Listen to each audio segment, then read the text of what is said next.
Hoje a nossa conversa é sobre proteína do soro do leite, também conhecida como Whey Protein. Essa proteína do soro do leite, ela é um subproduto da indústria de queijo, né? Com certeza vocês sabem, o queijo, quando vocês fazem o queijo, sobra aquele soro. Aquele soro tem mais ou menos 0,4 a 0,8% de uma proteína que nós denominamos Whey Protein. E esse Whey Protein é uma fase da proteína. Vocês sabem que, por exemplo, a caseína sai, né, no tratamento do Whey Protein. E geralmente a caseína ele tem no mercado no sal sódico e no sal cáustico. E o Whey Protein ele pode ser encontrado no mercado na forma isolada, concentrada ou hidrolisado. A forma isolada é a forma que a forma concentrada é a forma que tem mais ou menos até 80% de proteína. Existe também o leite desnatado. É uma outra fonte de proteína que começaram a surgir estudos sobre esse também. O isolado ele é mais concentrado, é cerca de 90%. E o hidrolisado ele é o isolado que sofre uma atividade ou uma hidrólise que pode ser enzimática ou ácida. Geralmente é uma hidrólise enzimática a um pH. E nesses diferentes pH você consegue níveis diferentes de hidrólise.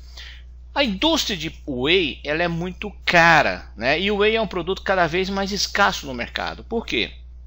O whey está começando a ser valorizado de sobremaneira em função das suas propriedades, né? Como fonte de aminoácidos, mas também como um produto a ser utilizado como fonte de aminoácidos essenciais.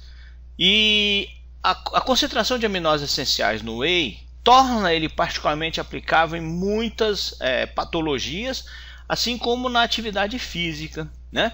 A alta concentração de BCA, a presença de uma boa concentração de cisteína, né, torna o whey aplicável. E outra coisa interessante é que as subfrações do whey estão sendo desenvolvidas. E tem uma subfração que é a caseína glicomacropeptídeo, que é a CGMP.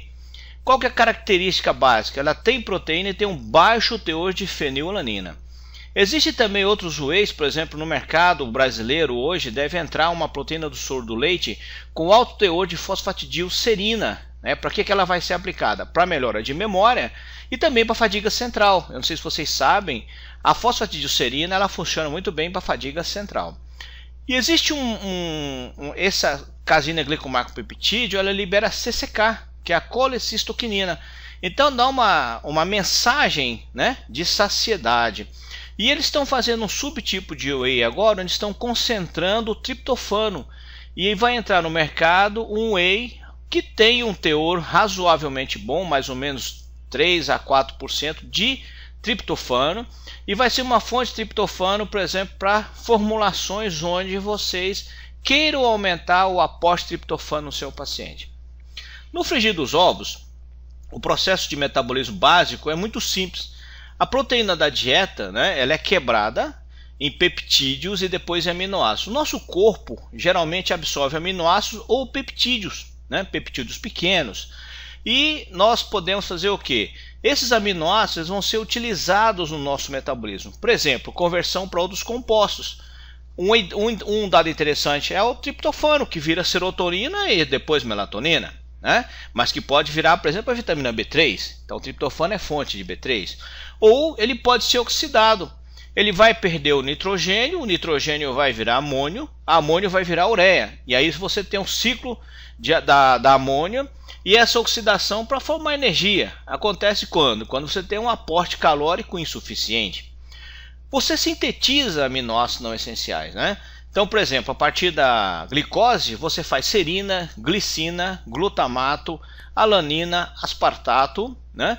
Além de glutamina, ornitina, citrulina, arginina, prolina e também as poliaminas. Então, nós temos uma capacidade de sintetizar aminoácidos no nosso corpo. Some esses aminoácidos aos que você ingere, você vai ter aplicação nessas três áreas. E, é lógico, o aminoácido é fonte para você produzir proteína no seu tecido. E a proteína é uma fonte de aminoácidos para o seu corpo. Por exemplo, a albumina. A albumina é nada mais nada menos que uma proteína funcional de alto valor biológico que serve como armazenamento de aminoácidos, mas também serve para controlar a osmolaridade do seu organismo, assim como transportar algumas moléculas.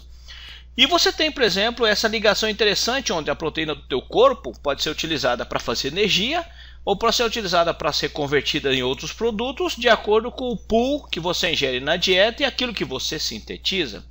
Esse equilíbrio você pode medir principalmente a partir de produtos derivados da oxidação de aminoácidos, né? Ou até mesmo amônio e ureia no seu corpo. E por que nós usamos o whey, né? Então, quando a gente tem uma atividade física, seja ela uma aeróbica ou seja ela uma anaeróbica, você faz um estímulo no seu organismo. Esse estímulo pode ser revertido em adaptação oxidativa ou adaptação biosintética. Quando você faz uma adaptação biosintética, o que você faz? Na verdade, você gera síntese proteica. Então, o caminho de estímulo de mTOR, que é Mammalian Target of Rapamycin, e AKT, leva a aumento de proteína contrátil, actina, miosina ou massa muscular. Quando você faz uma atividade aeróbia, o que você estimula basicamente é o metabolismo oxidativo. O whey protein tem uma alta concentração de BCA, valina, leucina e isoleucina, que são aminoácidos essenciais. A leucina, particularmente, é um estimulante de mTOR. E o dado interessante é, quando que eu devo usar o whey, né? Essa é a primeira pergunta que a gente faz para vocês. Há um momento adequado? Com certeza há.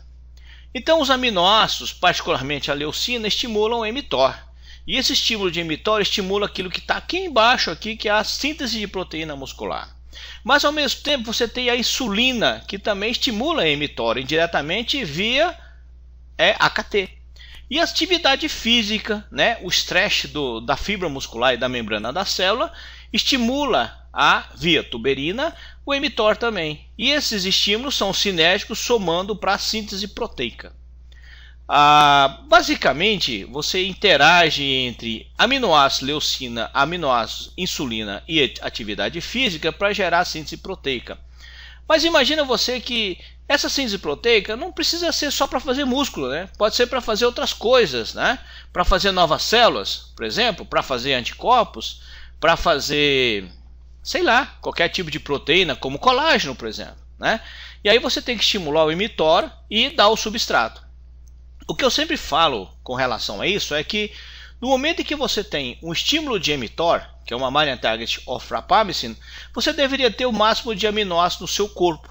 E uma pergunta que eu sempre faço é, vocês estudam a farmacocinética dessas proteínas que vocês administram para os seus pacientes?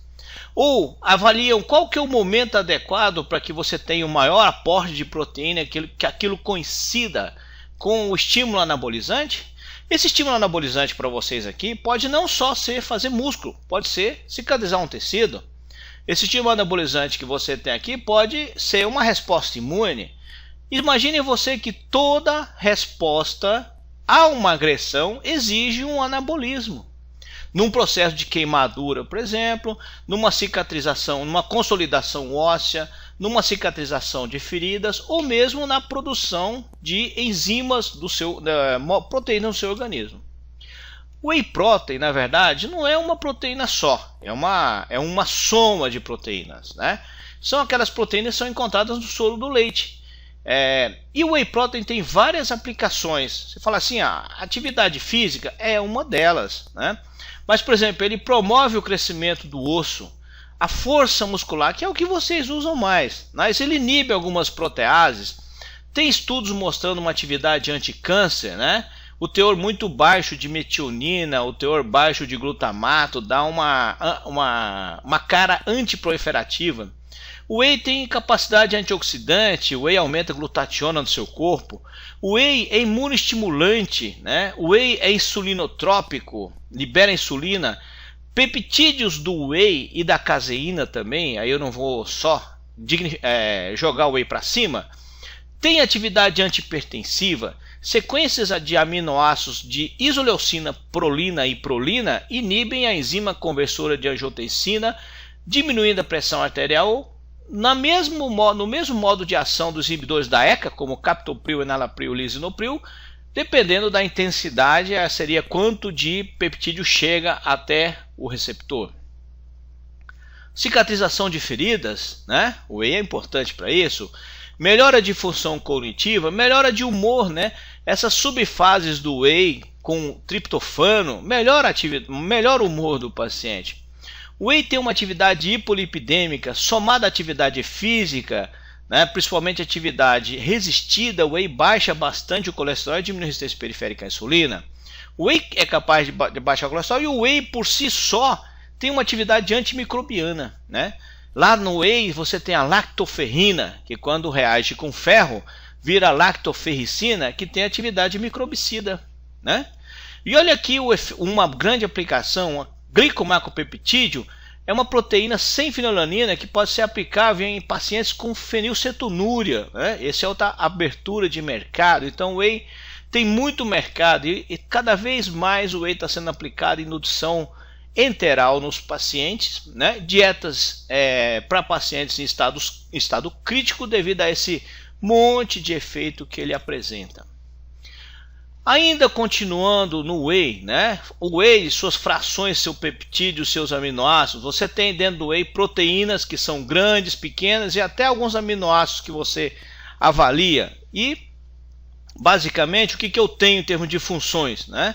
O whey por si, olha só, a lactoferrina que está aqui embaixo, a lactoferrina é um quelante de ferro. Ele melhora a absorção de ferro no seu sistema digestivo e a lactoferrina está sendo adicionada a medicamentos contendo ferro para melhorar a absorção. Mas há transportadores de nutrientes, atividade antimicrobiana, ligantes de hormônios, a caseína glicomapeptídeo, né? Quelantes de metais. Você tem, por exemplo, a constituição aminoacídica, que é bastante interessante do whey especificamente. E a aplicação do whey, né, em termos de por que o whey, ou onde nós usamos o whey. O whey tem benefício no crescimento, na maturação do tecido, por exemplo, aumentando IGF-1, aumentando TGF-beta-1, melhorando a integridade intestinal, né? A função de proteção, a lactoferricina, que tem efeito bactericida, a prevenção, que tem um efeito, a lactoferrina, né? A lactoferrina tem efeito pré-biótico, por exemplo. A eliminação, então, imunoglobulinas do leite são capazes de eliminar endotoxinas do seu corpo. E como eu falei para vocês, o whey nós temos aqui principalmente 3 tipos, né? Eu vou colocar aqui o 4º tipo, que é o que? É o concentrado do whey não tratado, vamos dizer assim, né? Então você tem o whey isolado, a whey protein isolado, que tem de 90% a 95% de proteína especificamente, e tem uma baixa concentração de lactose, gorduras e minerais. Não que seja isento, tá? Não é isento, ele tem uma concentração muito baixa. O concentrado, que é o aqui em cima é o WPI, né? O concentrado, que é o WPC, você tem o que? Você tem uma variação de 25% a 89%, o comum é 80% de proteína, né? E ele tem lactose, minerais e alguns, não vou dizer contaminantes, produtos que normalmente tem no whey.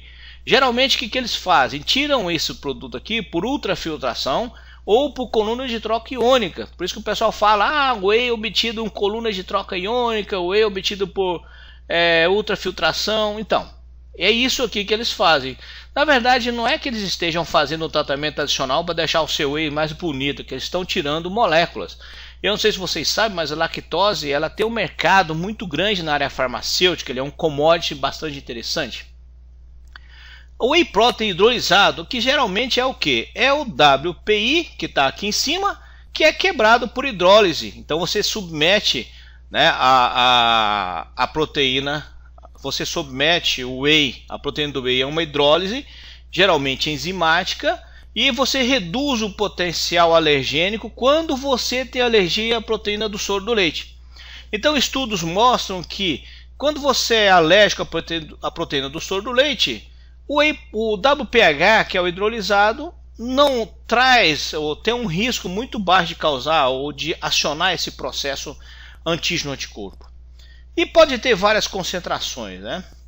E aqui você tem o whey concentrado, né, que não é trabalhado muito, ele varia de 25 a 89 e ele tem todos aqueles componentes. A diferença é que ele é bem barato, né? Então você tem um preço mais acessível para o usuário. E o whey, como eu falei para vocês, não é uma proteína só. Então aqui você tem um copo de leite, né? E aí você tem o whey protein, né, no seu leite, a 20% da proteína é whey protein e a caseína também, que é 80%. Aí você tem dentro do whey, você tem a beta-lactalbumina, alfa-lactalbumina, caseína, glicomacpeptídeo, algumas peptonas, imunoglobulinas, albumina, lactoferrina, lactoperoxidase. E no caso, por exemplo, da caseína, você tem as derivadas da caseína, a alfa e a beta e a kappa-caseína, né? Você já, não sei se vocês estudam essa área, né? Como eu trabalhei em desenvolvimento desses produtos, é bem tranquilo trabalhar com esses conceitos, né? Então, quando você tem o leite desnatado, você pega ele e começa a trabalhar em termos de obtenção do leite, né? Então você faz o que? Você começa a tirar a gordura, você tira aquelas proteínas como a caseína, submete ele a um tratamento. A pasteurização é o tratamento mais comum, né? Você muda a concentração, você aumenta a temperatura e faz ela cair numa velocidade muito grande. Quando você obtém esse produto, você passa ele por uma nanofiltração, né? Ou seja, nanofiltros que retiram proteínas maiores, retiram sólidos, e depois você faz uma diálise ou uma eletrodiálise, que é coluna de troca iônica, retira elementos como íons, né? E você seca isso por spray dry. A secagem por spray dry aquece o whey em mais ou menos 200 graus Celsius. Então o whey, ele é estável ao calor? Ele é estável ao calor, né? Então quando você pega um whey, faz um bolo e põe no forno, você não vai perder o valor biológico em termos de aminoácidos. Pode até haver uma perda, mas não significativa, tá? Na própria secagem, você já submete a uma temperatura superior a 200 graus Celsius, né? E o que vale nessa área, né? Então, quando você avalia o treino de hipertrofia, que na verdade é o que? O efeito anabolizante, e eu vou dizer para vocês que o efeito anabolizante não é só músculo. A anabolização de tecido parte da premissa que qualquer resposta a uma agressão externa, você precisa anabolizar o tecido. Numa inflamação, por exemplo, existe o anabolismo. E o que conta nesse momento? Conta duas coisas: quanto tem de aminoácidos essenciais e quanto tem de BCA, né? Em alguns casos você pode até somar o quanto tem de glutamato, que no caso do whey não é tanto assim. Quando você quer um estresse oxidativo controlado, a concentração de metionina e cisteína vale ou é importante. Mas imagina você aqui, ó. Aí só puxando mais o tecido, né? Quando você quer ciclo de transmetilação, o glutamato, a serina, principalmente a serina, a metionina e a glicina seriam importantes. E o que nós devemos contar no whey, né? Quanto tem de proteína, né, de aminoácidos essenciais, e quanto tem de BCA. E olha que coisa muito legal. A proteína do leite isolada tem mais ou menos, em termos percentuais, 42% de aminoácidos essenciais e 20% de BCA, né? Aqui você tem em cima BCA.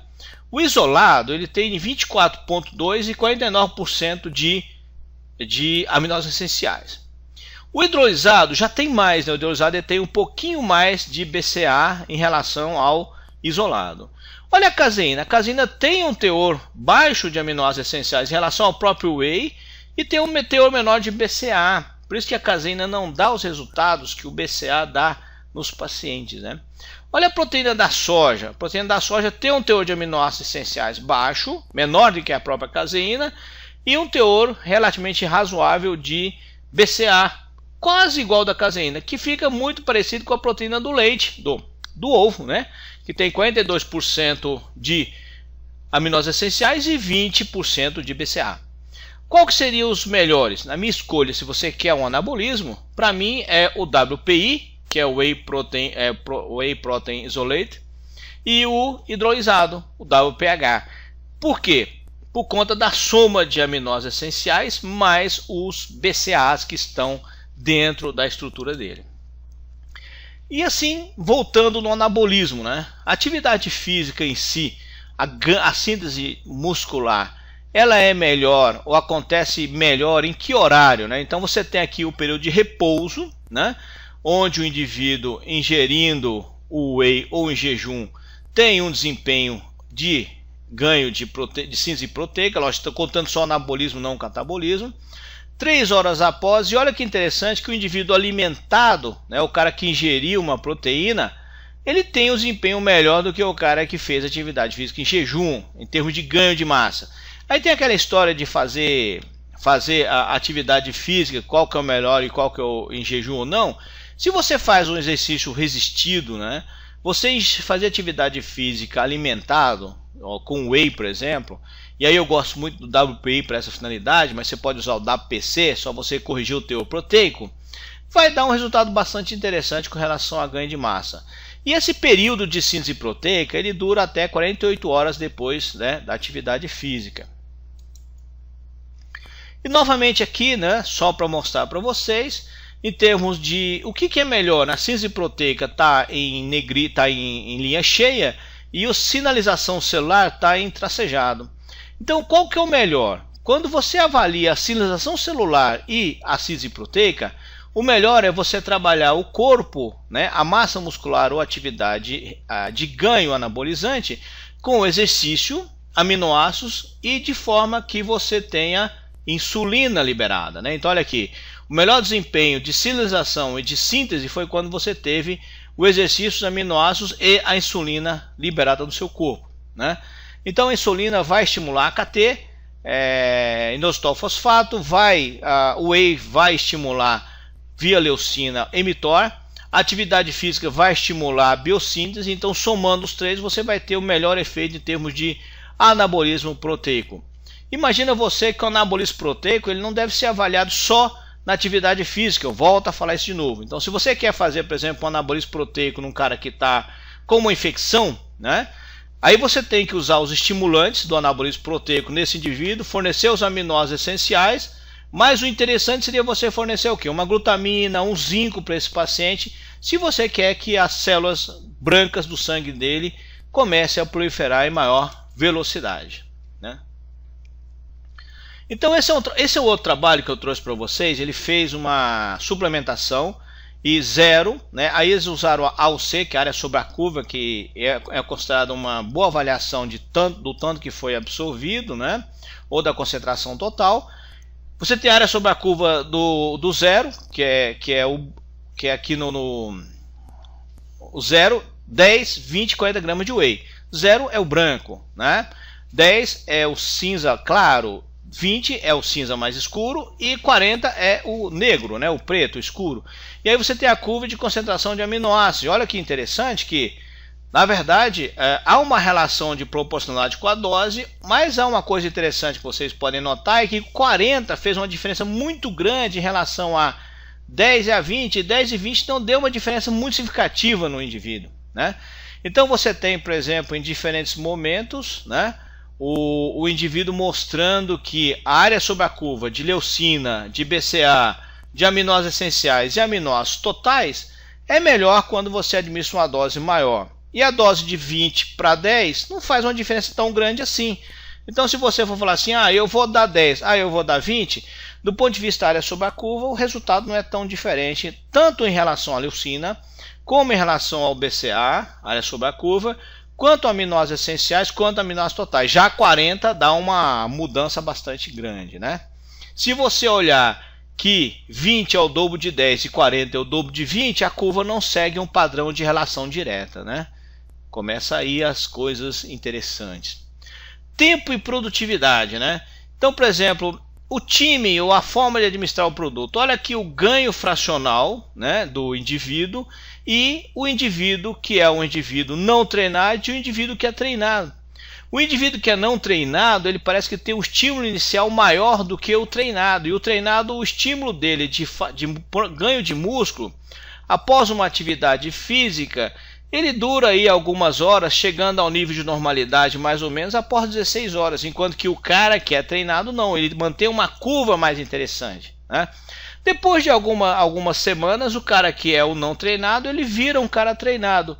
Mas o estímulo de anabolismo muscular, ele dura mais tempo no indivíduo não treinado do que no indivíduo treinado, né?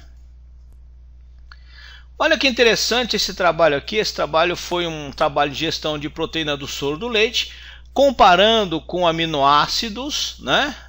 Aminoácidos essenciais, comparando com aminoácidos não essenciais. E olha o efeito interessante na insulina. Agora, foquem aqui, ó. Eu dei o aminoácido e a whey no momento zero, né?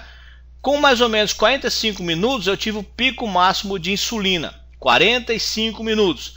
Nesses 45 minutos, eu tive a insulina mais elevada. Por quê? Porque aminoácidos e whey têm efeito insulinotrópico. Mas o efeito melhor é o quê? É com os aminoácidos? Não, é com o whey. A sinergia na composição do whey protein dá um pico de insulina com mais ou menos 45 minutos, que é o máximo. E esse pico de insulina aqui é o pico de estímulo anabolizante, né? Então, com 45 minutos, a sua insulina estará no máximo após você ingerir um whey. O aminoácido essencial um pouco mais cedo. Por quê? Porque o aminoácido essencial já está praticamente digerido, né? Ele só atravessa o seu estômago, dá um tchau, tchau, benção e vai lá e é absorvido. Mas olha a diferença do tempo, pessoal, 15 minutos. Eu pergunto para vocês, será que 15 minutos paga a diferença de um custo entre um whey e uma associação de aminoácidos essenciais? Na minha concepção, não. É só você tomar o whey 15 minutos antes, o preço vai ficar melhor e o resultado vai ser praticamente o mesmo em termos de cinética de absorção, né? Então olha aqui, o whey tem um retardo de absorção de apenas 15 minutos em relação ao aminoácido livre. E o que é o aminoácido livre? O produto totalmente digerido, né? Ou seja, seria o aminoácido whey que foi submetido ao seu sistema digestivo, que quebrou esse whey em aminoácidos e peptídeos, que levou ao aumento de nível plasmático, que estimulou o seu pâncreas a liberar insulina. Tudo isso aconteceu em quê? Com aminoácidos essenciais em 30 minutos. Quando você já deu pré-digerido. Quando você deu whey, 45 minutos. 15 minutos de diferença, muito pouco para você optar por uma coisa mais hidrolisada. É minha opinião, lógico, é a proteína. Qual que seria a vantagem de eu dar um aminoácido essencial? Quando o indivíduo tem problema no pâncreas, quando ele não digere bem as coisas, quando tem problema de digestão de proteínas, né? Aí você tem uma absorção mais rápida, mas é 15 minutos que você acaba ganhando. Mas se você tem problemas digestivos, aí a visão é outra. Vamos supor que você tem fibrose cística. Se você tem fibrose cística, então você deve dar o produto mais digerido possível. E aí o ideal seria dar os aminoácidos livres, né? Olha aqui uma comparação também, o efeito insulinotrópico. Esse efeito insulinotrópico é interessante porque você pode notar que nossa insulina ela é anabolizante. E olha que interessante que esse efeito insulinotrópico comparou a caseína, a soja e o whey hidrolisado, né? Caseína, soja e whey hidrolisado. E olha que o pico de liberação da insulina do whey hidrolisado e da soja isolada foi a mesma. Ou seja, será que tem tanta vantagem assim em usar o whey hidrolisado? Será que ele é absorvido tão mais rápido assim do que a soja? Pelo menos nesse estudo não foi, né? Mas olha aqui a caseína. Por que a caseína não deu uma resposta tão grande? A caseína, quando ela chega no seu estômago, ela gelifica em pH ácido, então ela acaba retardando a sua própria digestão, né? Eu não sei se vocês reparam, quando vocês tomam um copo de leite, ou quando vocês começam a usar uma caseína, vocês sentem como se estivesse cheio, né? Tipo assim, tem aquela sensação de estar lotado. Essa é a sensação quando a caseína gelifica no seu estômago. Mas olha, eu coloquei esses estudos aqui para biodisponibilidade, para vocês observarem que quando você dá um WPH, e aqui olha só que interessante, o pico de insulina foi com 60 minutos. E varia, você não vai ter certeza do pico, 45, 60 minutos, vai ser uma variação que você vai ter, porque nem todo mundo é igual. E a soja deu pico no mesmo momento do whey, né? Mas não vamos só do whey hidrolisado, né? Então olha aqui o nível de aminoácidos essenciais, né? Quando você fala assim, mas e aí? Mas o whey tem vantagem em cima da soja? Tem. Olha o nível de aminoácido essencial quando você dá o whey para o seu paciente, né? Funciona legal? Funciona. Aqui o whey é o que dá mais aminoácido essencial para o seu sangue, né? Então, por que é importante você dar aminoácido essencial? Porque você não fabrica o aminoácido essencial e você precisa ingerir na dieta, né? E no caso do whey especificamente, ele dá o pico maior para o seu paciente ou para o seu atleta, E novamente aqui o pico de aminoácido essencial ocorre com 30 minutos. Olha que coisa interessante. 30 minutos para 60 minutos é o tempo em que a curva atinge mais ou menos um platô. Aí você vai falar assim, Henry, mas você não falou 60 minutos? Eu falei, aquilo lá é insulina, que dá um pico retardado, né? Então o pico do aminoácido não coincide com o pico da insulina. A insulina tem um pico retardado. Mas olha que legal. A soja aumenta o nível, né, de aminoácidos essenciais melhor do que a caseína. A performance da soja é melhor que a performance da caseína, gente. Olha que coisa interessante. Esse estudo deveria ser mantido por mais tempo, porque aos 180 minutos, que é 4 horas, né? 6 vezes 3, 18. Não, que é 3 horas. A curva da soja a curva da soja e a curva da caseína se estabeleceram, se equipararam, e parece que a caseína ia passar a soja em termos de nível plasmático de aminoácido essencial, né? E aí vocês falam assim, ah, mas eu uso a caseína porque ela tem uma liberação retardada e não sei o que tal. Olha, eu não sei se isso é uma realidade, né? Pela perfil de avaliação aqui, ó, com 3 horas, você vê que até a soja é melhor do que a caseína, né? Esquisito, mas realidade. Olha, interessante aqui, o mesmo estudo, só que agora avaliando a leucina, né? A leucina, área sobre a curva aqui em cima e a concentração plasmática. E a leucina, quem que é, pessoal? A leucina é aquele indivíduo, aquele aminoácido que estimula a mTOR. E olha que coisa interessante. O whey é que dá o melhor pico de leucina, né? Seguido por quem? Seguido por quem? Seguido pela soja, né? Olha que coisa interessante. Quer dizer, a soja para dar um pico de leucina é melhor do que a caseína. E a soja começa a virar uma proteína talvez melhor do que a caseína para essa finalidade. E a soja está ganhando poder, né, na suplementação tanto de atletas quanto como componente dentro de nutrições para crianças, por exemplo, e pelo menos aqui ele está se demonstrando mais vantajoso do que a caseína. Eu poderia substituir a caseína pela proteína da soja, com ganho de valor, porque a soja é mais barata do que a caseína e do que o whey, né? Se você olhar a diferença, é uma diferença fantástica. Agora vamos pensar do ponto de vista prático, né? E se eu tomar mais soja do que eu tomei de whey, talvez o resultado fosse melhor? Não sei, é uma coisa a se pensar, né? Olha aqui uma ingestão de whey e o estudo de anabolismo, anabolismo pós-prandial em pacientes em repouso, né? Mas o interessante aqui que eu coloquei esse estudo para você é o que? É a administração de whey aqui no ponto 0, né? E o momento de aumento do nível plasmático, né? O nível de quê? O nível de leucina, né? Olha que interessante esse próximo slide aqui, ó. Uma comparação entre WPI e WPH, né? E qual que é a comparação? O efeito insulinotrópico do proteína do soro do leite hidrolisado e a não hidrolisada. E olha aqui, retenção de alimento, aonde? No estômago. Olha a dose, 45 gramas de um ou de outro. E por incrível que pareça, o WPH reteu mais o alimento no seu estômago do que o WPI. O estudo diz que provavelmente houve uma exposição de sequência de peptídeos que liberam CCK, que é a colecistoquinina.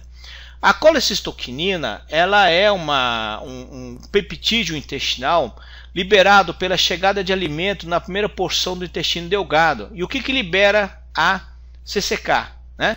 Triptofano e fenilanina, mas principalmente fenilanina. Quando a fenilanina chega na primeira porção do seu intestino, ele libera a CCK. Outra coisa que libera a CCK, ácidos graxos livres, né? Acima de cadeia de C12, de 12 carbonos, ou seja, acima do TCM, libera CCK. O exemplo do 12 seria o láurico, né?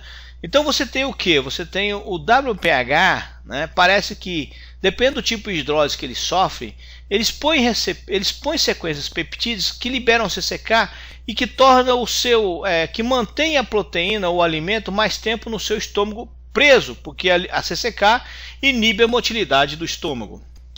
E todo mundo acha que é o contrário. Depende do produto. Por quê? A hidrólise depende da técnica de cada indústria, cada um tem uma patente diferente. Então os whey hidrolisados são todos iguais? Não, não são todos iguais. Por quê? Porque a técnica é diferente, o pH da hidrólise é diferente, as enzimas que eles usam são diferentes. Isso é uma questão de patente, né? Então, WPH, quando você fala WPH, você não está falando de um produto, você está falando de vários produtos com graus de hidrólise diferentes. E outra coisa, o pessoal fala isso aqui é 100% hidrolisado. Todo WPH, né, se você analisar um produto como 100% hidrolisado ao pé da palavra, ele só deveria ter aminoácidos, né? Mas 100% hidrolisado é um termo que o pessoal usa para falar que todas as proteínas grandes foram quebradas em tamanhos menores. Então toda a proteína que estava lá dentro foi quebrada em tamanho menor. Isso é um conceito de 100% hidrolisado que pode ser levado quimicamente ao nível mais baixo de só tem aminoácido aqui dentro. Isso é 100% hidrolisado. Ah, e todas as proteínas daqui foram quebradas. Isso é parcialmente hidrolisado, né? Então, eu vou dizer uma coisa para vocês. Existe o whey 100% hidrolisado? Existem wheys hidrolisados que têm peptídeos de 3 a 4 aminoácidos. Esses são os mais hidrolisados que nós temos, né? Agora, existem alguns que têm tamanhos maiores. Isso vai depender de cada indústria, né? Não se deixe levar pelo marketing só. E outra coisa interessante é, nem todo whey hidrolisado é hidrolisado realmente. Por quê? Às vezes o pessoal mistura um WPI com WPC e põe um pouquinho de WPH e fala que tem WPH. Tem WPH, mas não é tudo WPH, né? Por quê? Porque a legislação aceita, né? E eu acho um erro da legislação não deixar colocar o aminograma do produto lá no rótulo, porque o mais importante numa proteína para mim é o aminograma, né? Ou, em alguns casos, farmacologicamente falando, sequências de peptídeo, né? Mas olha aqui que interessante, fenilalanina. Quando você tem, o nível de fenilalanina no caso do WPH subiu mais rapidamente do que o WPI. Isso quer dizer o quê? Esse WPH liberou mais fenilalanina que subiu mais rapidamente, inibiu a CCK e estimulou a CCK. Qual foi o motivo dessa retardo de esvaziamento gástrico? Foi o nível de fenilalanina biodisponível em maior quantidade no WPH do que do WPI. A fenilalanina libera a CCK. Vocês querem fazer uma formulação para induzir perda de peso no seu paciente? Coloca um pouquinho de fenilalanina lá dentro que você vai ver que o paciente vai começar a se sentir como se fosse mais cheio. E é proporcional à dose de fenilalanina. Quanto mais fenilalanina você tem, mais CCK você libera. E a CCK é aquele produto que libera, deixa o seu estômago com a motilidade diminuída e que dá aquela sensação de você estar cheio, né? O WPH libera mais fenilalanina, automaticamente retarda o esvaziamento gástrico, dando aquele retenção de alimento maior no seu estômago, né? Legal, né? Mas olha aqui o interessante na nossa área, né? Esse whey, não estou falando que todos são assim. Esse whey aqui, o perfil dele de BCA após ingestão do produto foi pior do que o WPI. Olha que coisa interessante. O WPI teve uma liberação de BCA melhor do que o WPH. Esse WPH, não estou falando que todos são assim, tá? Olha o nível de insulina no plasma, né? Olha que coisa interessante. Esse é um trabalho de dar whey e avaliar a insulina no plasma. E olha aqui, mais ou menos 30 minutos para 60 minutos foi o nível mais alto de insulina após o uso de WPI nesse indivíduo aqui. E esse aumento de insulina mais o aumento de leucina estimula mTOR-C1, a sinalização de síntese proteica, né? Eu estou colocando isso aqui para vocês entenderem o tempo onde vocês vão ter. Olha que coisa interessante. Você dá um whey, 48 gramas, você tem um nível plasmático máximo que varia aí de 45 minutos a 60 minutos, que depois vai caindo, cai bruscamente a mais ou menos 90 minutos e que atinge o valor de normalidade depois de mais ou menos 240 minutos, né? Ou seja, aqui você começa a entender com qual frequência você vai administrar o whey para o seu paciente se você quiser manter o nível plasmático mais elevado, né? Legal esse dado, né? Isso aqui é uma coisa para a gente entender a farmacocinética do produto, para entender como eu vou aplicar. Olha que interessante o KIC. O que é o KIC? KIC é o cetoisocaproato. O que é o cetoisocaproato? é um resultado da leucina desaminada. Então, quando a leucina entra no seu músculo, a primeira coisa que ela faz, né, ela pode sofrer a transaminação. A transaminação é o que? A doação de nitrogênio para ela se oxidar, né? Aí ele vira o KIC, depois ele vira o HMB, né? O KIC é o cetoisocaproato, depois ele vira o hidroximetilbutirato e depois ele entra na mitocôndria e faz energia. Mas olha que o nível de KIC retardadamente aumentado a 60 minutos, mantendo o nível alto até 360 minutos, ou seja, apesar do produto ter diminuído no sangue, ele não diminuiu no músculo, e isso é importante. O nível do produto dentro do músculo, que nós não levamos muito em consideração. Mas olha aqui esse mesmo trabalho, avaliando o whey, os aminoácidos essenciais, né? Em mais ou menos 60 minutos, até mais ou menos 240 minutos, se manteve um nível plasmático, até 240 não, né? Um pouquinho menos. Em mais ou menos 60 minutos, até mais ou menos aí 120 a 180 minutos, se manteve um nível plasmático alto, né? De aminoácidos essenciais. E isso é importante por quê? Porque se eu quero fazer alguma coisa, uma síntese proteica, o que limita a minha síntese proteica são os aminoácidos essenciais, né? Olha aqui a leucina, né?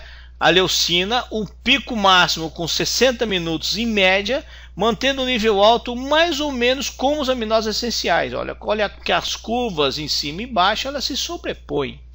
E olha aqui os aminoácidos não essenciais, também uma curva muito parecida, mas aqui embaixo é mais importante, ó, a leucina intramuscular. A leucina intramuscular atinge o nível máximo em mais ou menos 90 minutos, né? Por isso que às vezes eu falo, usar o whey antes ou depois, né? Esse estímulo de mTOR é da leucina, né? Então, quando você ingere um whey, 90 minutos depois da ingestão é quando você tem a leucina em maior concentração dentro do seu músculo. Consequentemente, a sinalização para estímulo de mTOR é maior nesse momento, que mantém no nível bom até mais ou menos 180 minutos. Ou o ganho miofibrilar, ou seja, a síntese proteica, que começa quase que imediatamente. Por quê? Porque a leucina está aumentando lá dentro, o aminoácido essencial está aumentando.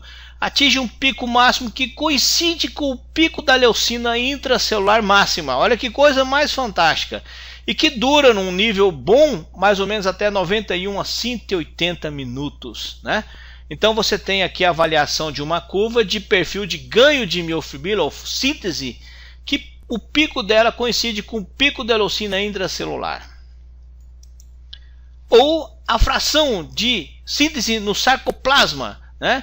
Que também atinge o nível máximo, coincidentemente com o nível máximo de leucina intramuscular, né? Muito legal esses dados, né? E aqui você tem dados de nível de insulina e a relação de insulina com a síntese fracional de músculo. E olha que interessante, né? A insulina aumenta e a síntese muscular aumenta logo depois, coincidindo também com o nível onde você tem a leucina em maior concentração. Aí você tem com ganho o plasma, né, que a leucina no plasma, que também dá uma coincidência com o pico de síntese muscular. Olha que coincide, né? Olha que coisa interessante, o pico de síntese muscular coincide com o pico de leucina intramuscular. Tá ok? Muito legal esses dados, vocês podem usar isso aí no seu dia a dia, não só para trabalhar o paciente, o atleta, mas você pode trabalhar o paciente idoso, né? Olha que interessante que o mTOR, para funcionar, ele tem que ser fosforilado, né? E após a atividade física anabolizante, o que acontece no indivíduo?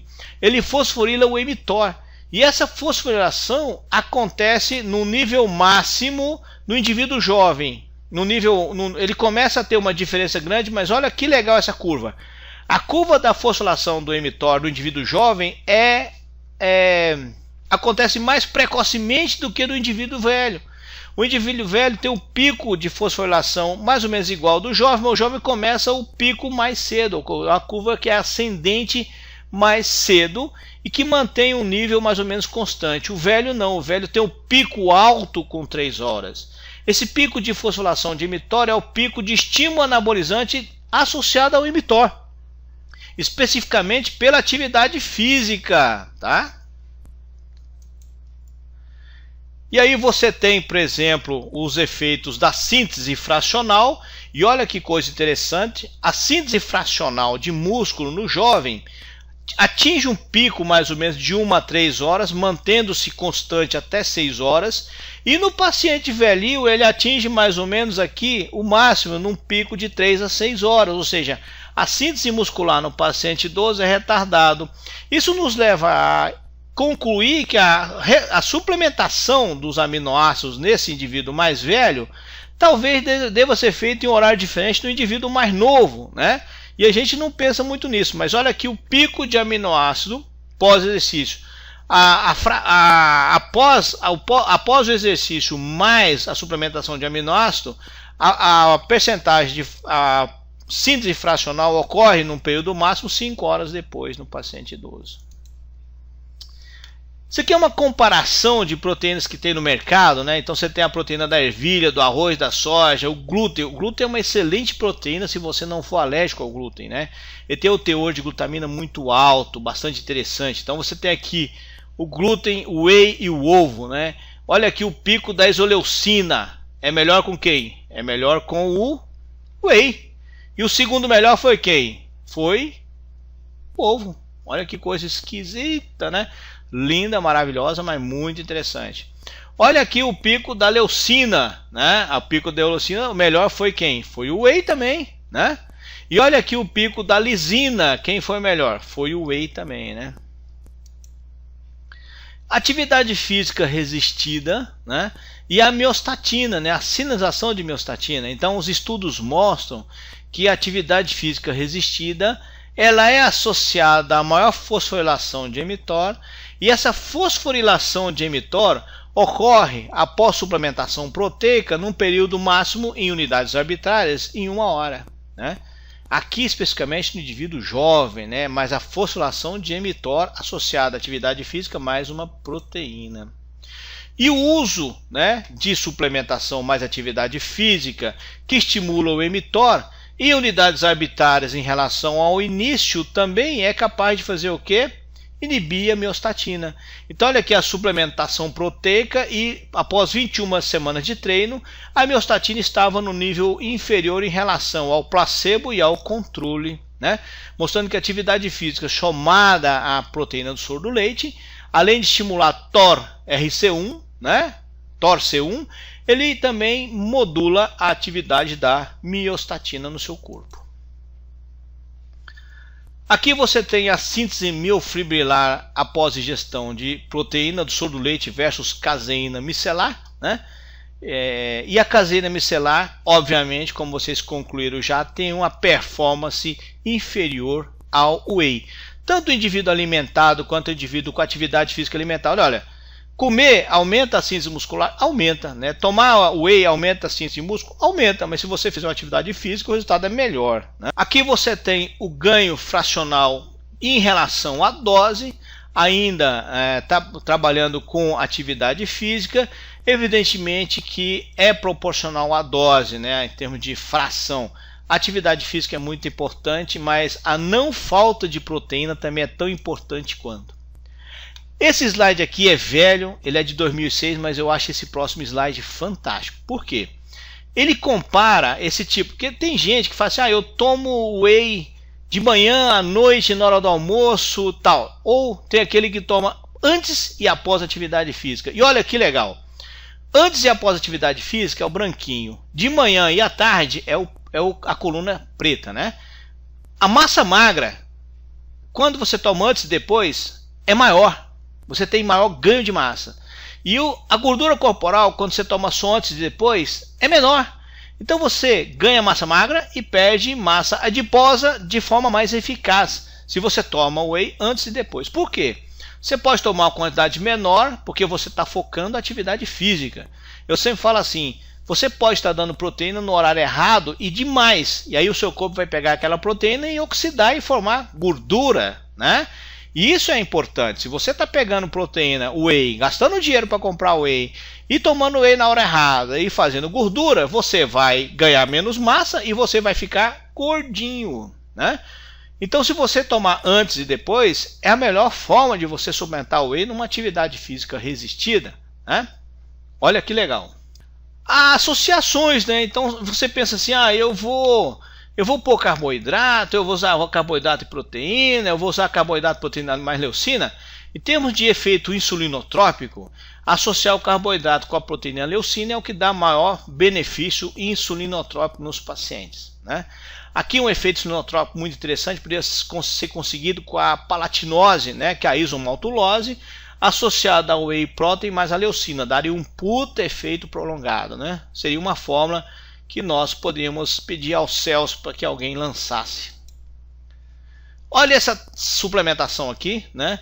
Uma avaliação de whey, né, com uma associação onde você tem uma comparação de produtos, aminoácidos essenciais mais leucina, whey e a própria leucina suplementadas a pacientes, né? E uma avaliação do efeito no ganho da fibra, né? E o que eles notaram nos trabalhos iniciais?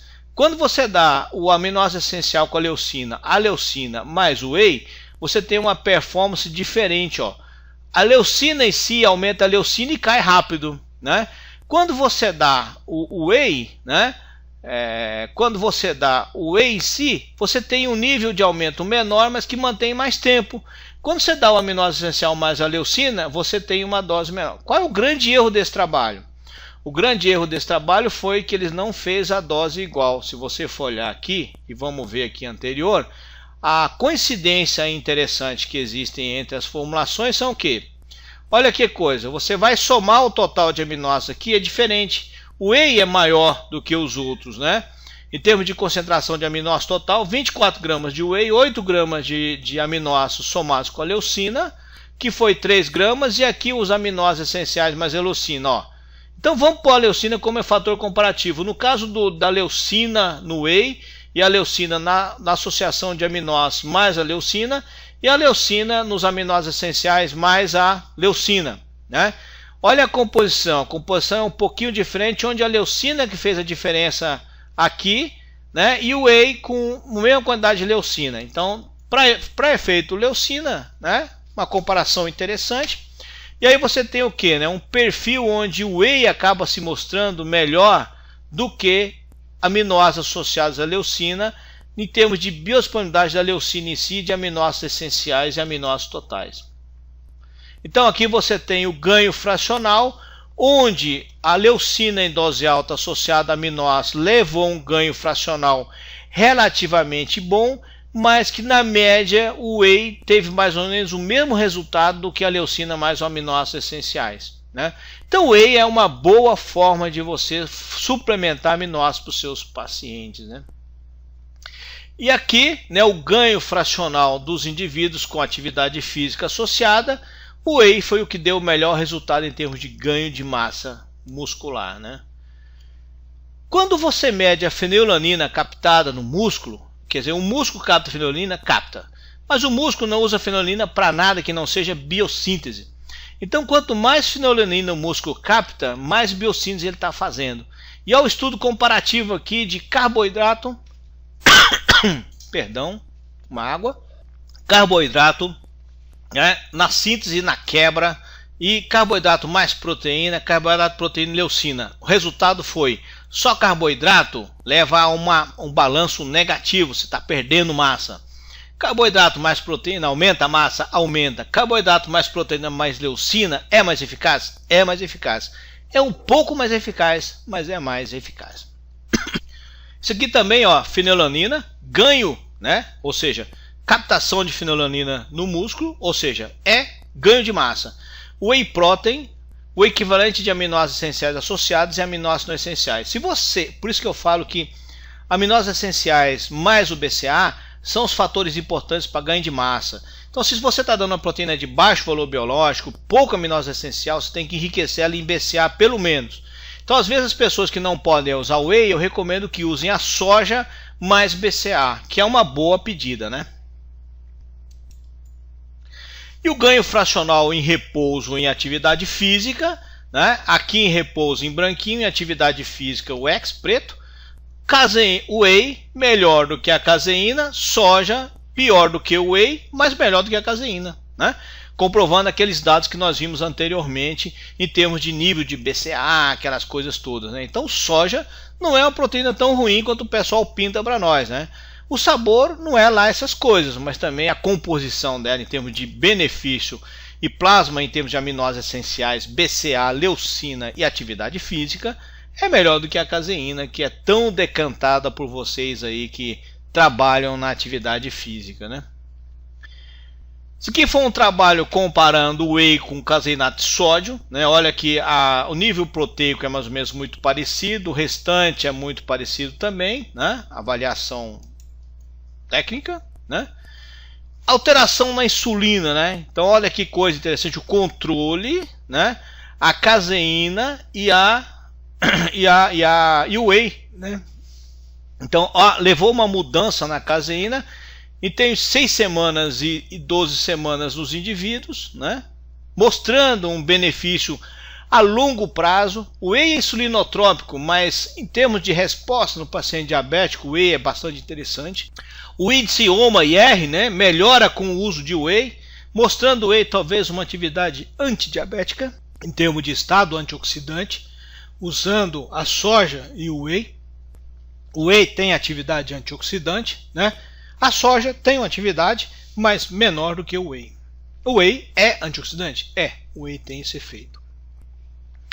A capacidade antioxidante do plasma, né, o status antioxidante também, o do plasma tem em termos de comparação com o Trolox, né? A soja também demonstra um efeito bastante interessante. Numa comparação de efeitos nos triglicerídeos séricos, né? Então pacientes obesos ou com sobrepeso pós-menopausa usando caseína, glicose ou whey. Glicose é maldade, né? Olha só, o whey, ele em termos de efeito diminuiu triglicerídeos mais do que foi a dieta que mais baixou triglicerídeos, né? E a caseína, por incrível que pareça, aumentou triglicerídeos mais do que a própria glicose. Por isso que eu digo que é maldade, que não tem nada melhor para aumentar a síntese de lipídio do que uma glicose, né? Olha a relação triglicerídeos ApoB. O whey foi a que deu o melhor perfil, claramente mostrando que o consumo de whey diminui o risco cardíaco. Olha nesse estudo a produção de glutationa, a suplementação de isso que foi em pacientes com esteatose não alcoólica, né? Olha o estudo onde o whey, ao suplementar desses pacientes, aumentou a glutationa, aumentando a capacidade antioxidante desses pacientes, né? Talvez fosse um produto interessante para se usar em autismo, porque o aumento de glutationa pode ser interessante do ponto de vista da saúde. E a capacidade total antioxidante, né, com o whey no final do estudo foi maior do que com o controle. Esse aqui é um estudo interessante mostrando o uso de whey em DPOC, doença pulmonar obstrutiva crônica, somada a uma atividade física. Já de antemão eu falo para vocês que a atividade física aqui tem que ser uma atividade física aeróbica, né, ou que aumente a capacidade pulmonar, e a suplementação de whey melhorou, né, o tempo de endurance nesse pessoal que fez atividade física associada a DPOC, que é a doença, desordem pulmonar obstrutiva crônica, né? Aqui um trabalho de suplementação e atividade física também com o que a gente pode chamar de função pulmonar, onde os pacientes suplementados com whey apresentaram uma performance melhor do que os pacientes pré e pós, quando usaram whey na sua suplementação no seu dia a dia, né? O whey é uma proteína bastante interessante. Eu acho que ela é bastante razoável para você usar no seu dia a dia ou aplicar em outras finalidades, né? Isso aqui é um trabalho de peso corporal, atividade física. São velhinhos que estavam internados, né? Esses velhinhos internados faziam atividade física e os velhinhos usaram whey. E os velhinhos que usaram whey ganharam massa muscular, né? Aumentaram o seu peso, a sua massa magra. Esse é um trabalho até recente. E o interessante é que esse whey aqui, né? Ele tinha 70% de beta-globulina e 25% de alfa-lactalbumina. O pessoal não gosta muito da alfa-lactalbumina, mas é um produto bastante interessante. Esse é um trabalho onde eles colocaram a glutamina mais o whey numa formulação de pacientes com doença de Crohn. Vocês pensaram em usar o whey em doença de Crohn? Pois é, comece a pensar, é um trabalho desse ano, né?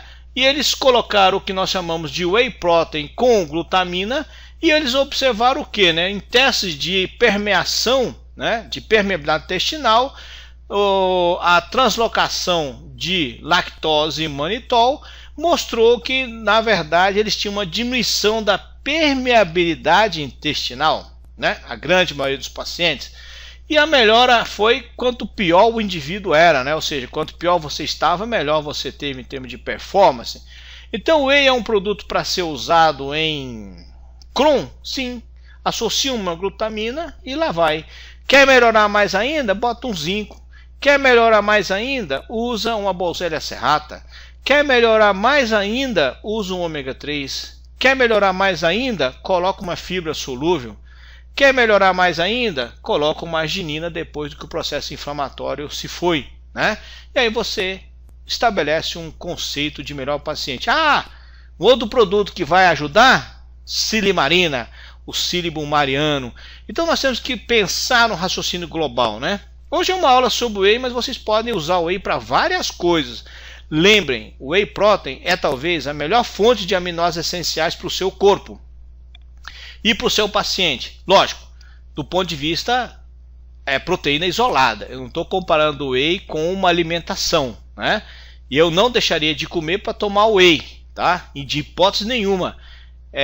Mas o whey num paciente crítico, num paciente que não pode ingerir alimentos, num paciente onde você quer aumentar o aporte proteico nele, e esse aporte proteico deve ser aumentado em termos de aminoácidos essenciais na grande maioria, o whey é uma boa formulação para você fazer nesses pacientes, legal?